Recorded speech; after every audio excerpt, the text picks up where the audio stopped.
This really is all about Man United trying to limit the financial impact of Jadon Sancho leaving the club. At £73 million, he was an expensive signing when he arrived from Borussia Dortmund.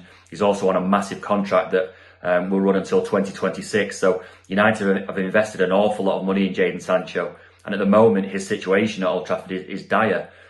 He's not played for United since August. He's involved in a very, very public row with the manager, Erik ten Hag. That won't be resolved until Sancho apologises to Ten Hag, both privately and also publicly. And that's just something that hasn't happened. And while that situation drags on, it becomes more and more likely that Sancho will have to leave in January. The problem is that eventually this will come down to whether United are more desperate to get him out the door, or whether Sancho is more desperate to go and find another club and find regular first-team football. Other clubs are going to be interested in Sancho. There's been tentative interest from the likes of Juventus and also Borussia Dortmund, but they're not going to pay the bulk of his wage that he's on at Man United, and they're also not going to come up with a fee that's anything close to the £73 million that United paid for him when he came from Dortmund. So it's about United trying to limit that financial impact.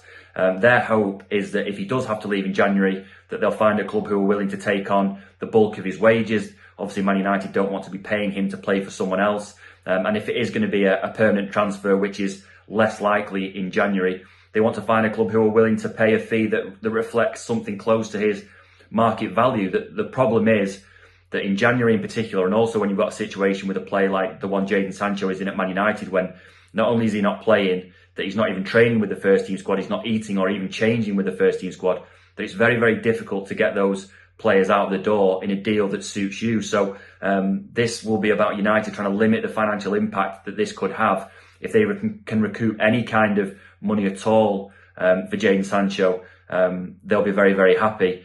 Ultimately, though, January is very, very difficult to get rid of players as it is, and especially when you've got a situation like the one Jadon Sancho finds himself in at Old Trafford.